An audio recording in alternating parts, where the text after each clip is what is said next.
대장동 항소 포기 사태 여파로 어제 일선 검사장들이 연이어 사의를 표명했습니다.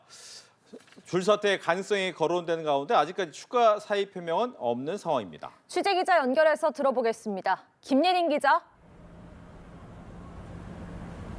네, 정부가 검사장 전보 조치를 검토한다는 소식 이후 사의를 표명한 검찰 고위직은 2명입니다. 이튿날인 오늘이 분수령으로 꼽히고 있지만 아직까지 추가로 사의를 밝힌 고위 간부는 없는 것으로 전해집니다.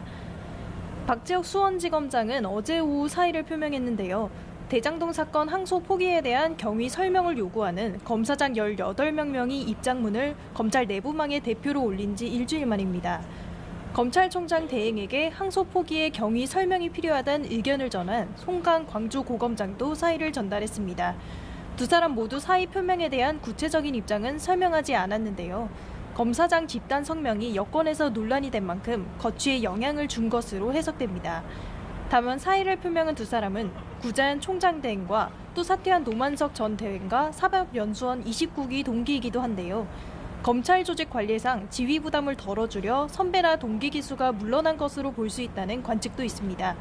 따라서 이번 검사장 줄 사퇴 국면은 30기 이하 기수들의 사의 표명이 이어지냐가 중요할 것으로 보입니다.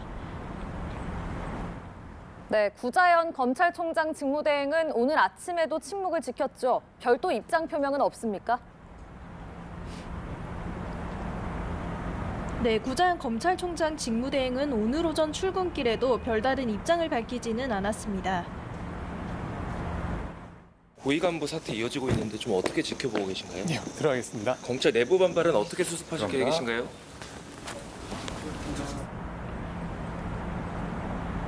구대행은 어제 첫 출근길에 이어 오늘도 침묵을 지켰는데요. 정부의 검사 징계 논의를 두고 내부 혼란이 거세지는 상황에서 일단 신중을 기하는 것으로 풀이됩니다. 정성호 법무부 장관은 어제 검사장 징계 논의에 대해선 조직을 위한 좋은 방식을 고민하고 있다는 입장을 밝혔습니다. 또 검찰 내부 반발 움직임은 없는 걸로 알고 있다고 덧붙였지만 이후 사의 표명이 이어지며 후폭풍이 계속되고 있는데요. 오늘은 별도의 입장을 내지 않고 상황을 지켜보며 고심하고 있는 것으로 보입니다. 지금까지 서울고검에서 전해드렸습니다.